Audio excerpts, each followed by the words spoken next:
My name is Neil Carter, and you're listening to the Godless in Dixie podcast. For more thoughts about the challenges facing a former evangelical still living in a highly religious environment, visit godlessindixie.com.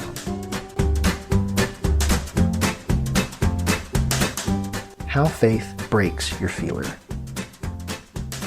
In my last post, I enumerated about a dozen ways faith normalizes bad thinking, teaching us to view what the rest of the world deems logical fallacies as simply the way you're supposed to think.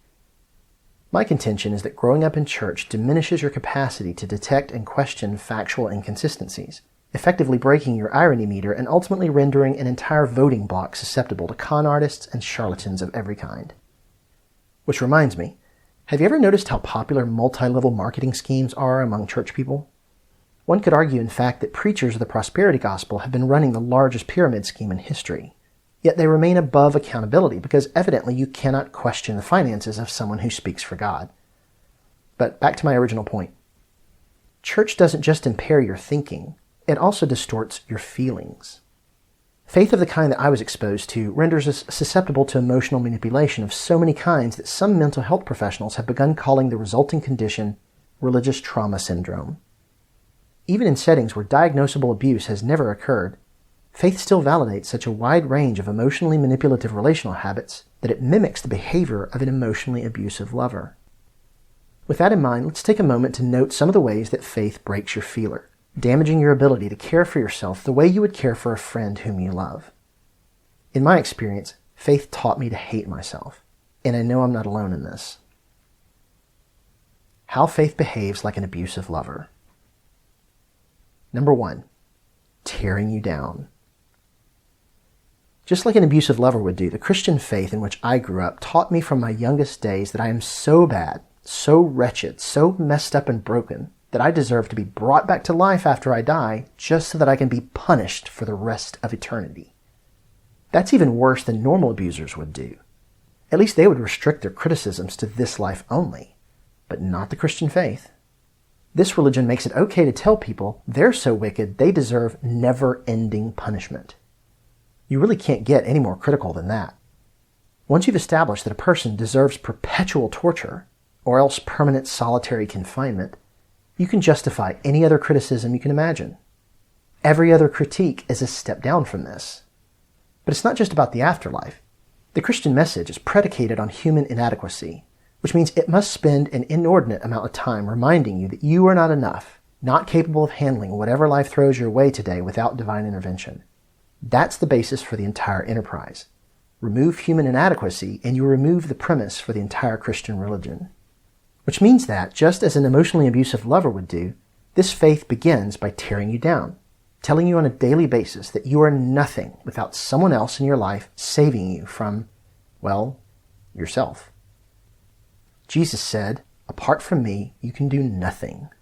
And in Isaiah it says, "Your most righteous acts are like menstrual rags in God's sight." And the craziest part? When most kinds of Christians hear this terrible message, they defend it. Far from pushing back, the majority of them will nod their heads in basic agreement that we are indeed wretched scum, even though they probably don't approve of the way I'm putting it. It needs more sugar on top of it. And that's the trickiest part. Effective abusers can get away with tearing down their victims because they know how to make it sound like what they're doing is actually showing them love. And if you know anything about the dynamics of relational abuse, you know that victims invariably defend their abusers because they believe they deserve it. Victims of abuse feel lucky to have their abusers in their lives because without them, they feel they would be nothing. Sound familiar? This is the way the Bible talks about you, about all of us. And you don't have a right to disagree with it. Which leads me to the second thing my faith had in common with such people. Number 2, gaslighting. You are being gaslighted whenever someone compels you to doubt or even disregard your own feelings, perceptions, or memory surrounding the way you are being treated, because you are somehow less capable of making that call than the other person is. This occurs when someone teaches you to distrust your own thoughts and feelings about your own story or what is happening to you, when in reality, no one knows who you are better than you do. Consider Proverbs 3:5, which says, "Trust in the Lord with all your heart and lean not on your own understanding." But if you aren't authorized to judge for yourself whether or not what's being said about you is true, then who is? The answer is everyone, even complete strangers. How can they feel justified in doing this?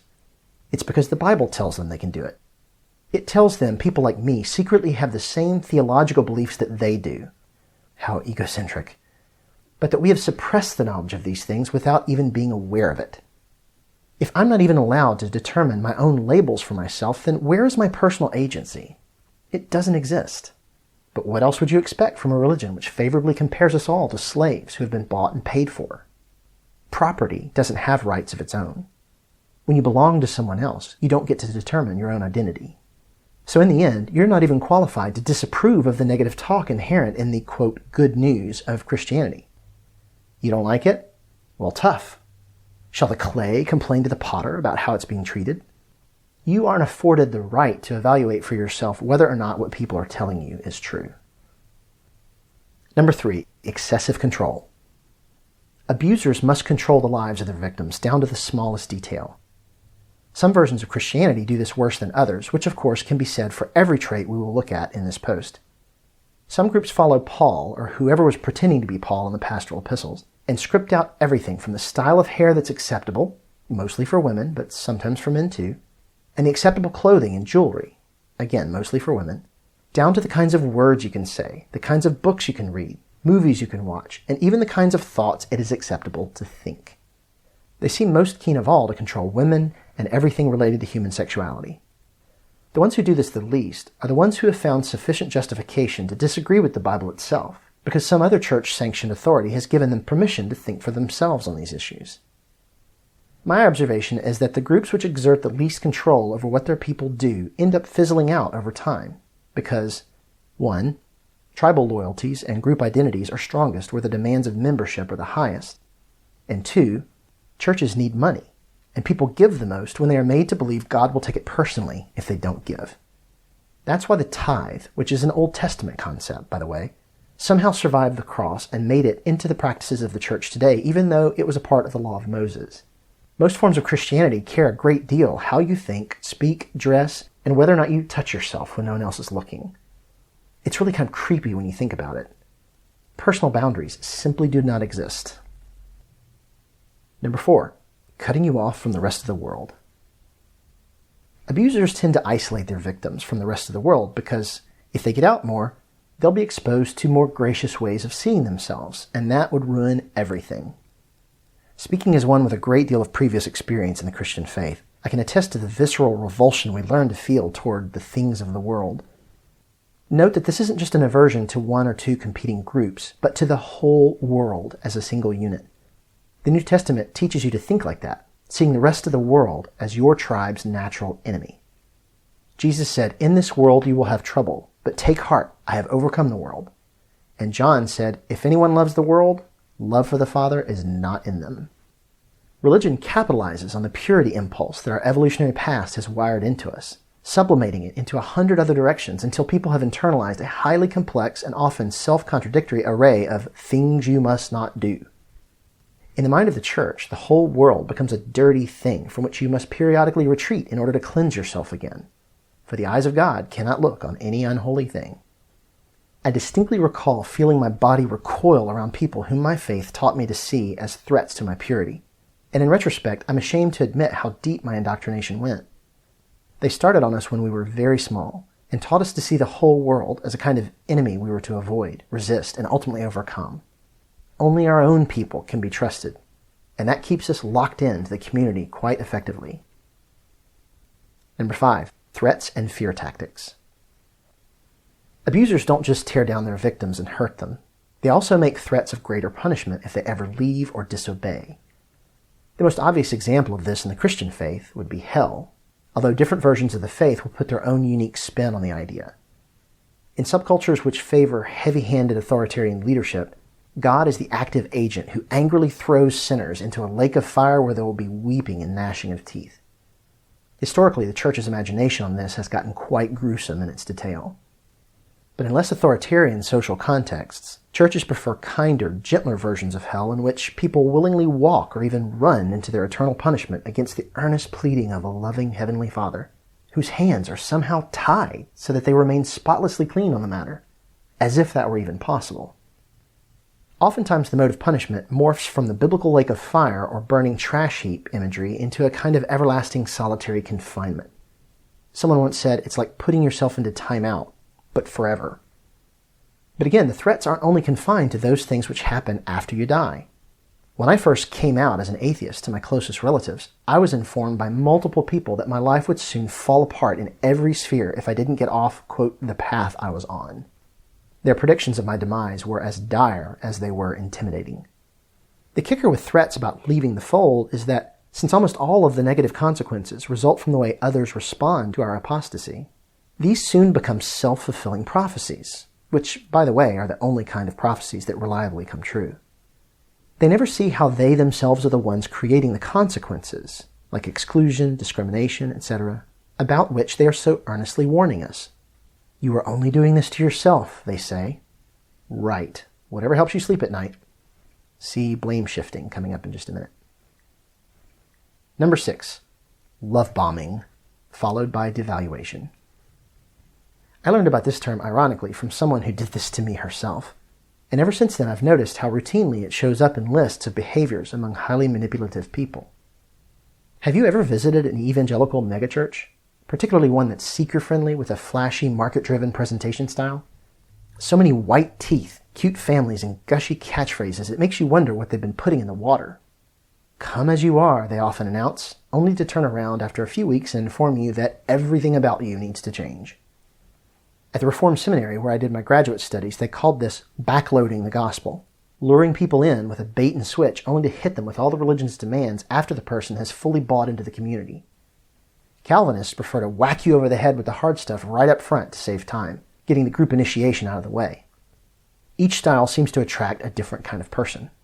But one way or another, the, quote, free gift of eternal life will ultimately cost you everything you are, because, as it says, you are not your own.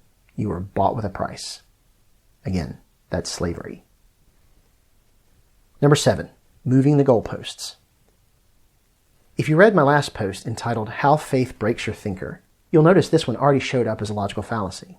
And it is that. But it's also a standard maneuver by manipulative people in order to keep their loved ones on their best behavior, never quite feeling like they're living up to expectations.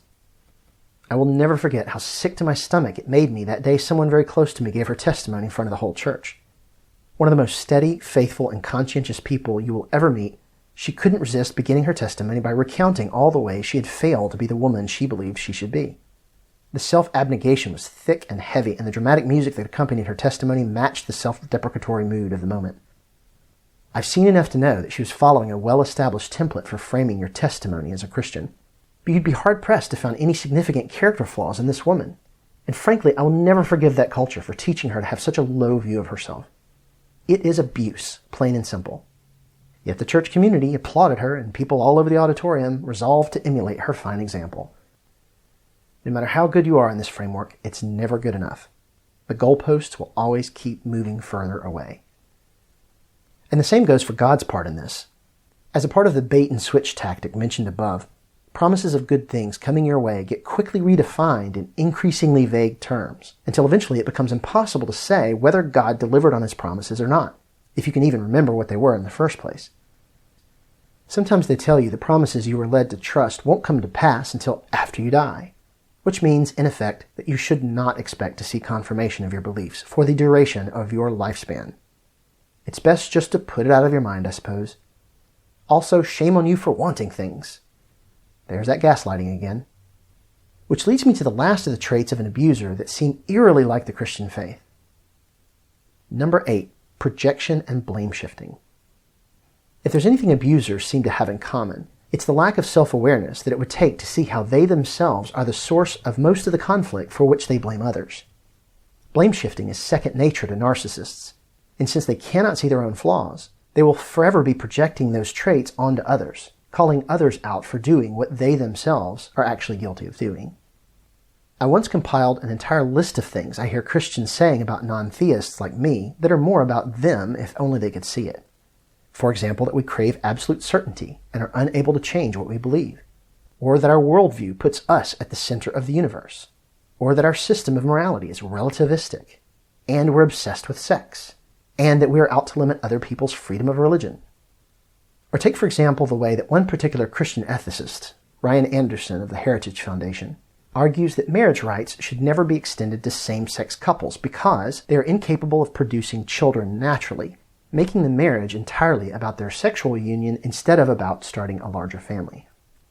Leaving aside the medical options available for women today, people like Anderson are themselves the greatest hindrance to gay couples starting a family because they write the legislation which prevents adoption among same-sex couples in the first place. In other words, he is condemning couples for not being able to do the thing that he himself is making sure they can never legally do. Self-awareness level 0. The whole religion does this, though, in more ways than I could list. Notice how whenever biblical promises fail to materialize, it always boils down to something you are doing incorrectly. Either you didn't have enough faith, your motives were selfish, you had unconfessed sin in your life, or you just plain read it wrong. The beliefs themselves can never be wrong. They are above reproach. I used to think the Christian faith gave such deep insight into human nature that I wondered how anyone could really understand the human condition without its privileged lens. In retrospect, I could not have been more egocentric, which incidentally illustrates my point. My faith didn't make me more self-aware, it made me less so. I see that now, but I had to get out from under that mentality to finally see it. What about you? How else have you seen your faith undermining your sense of dignity, or self-respect, or self-ownership? To whatever extent it did those things, your faith has broken your feeler.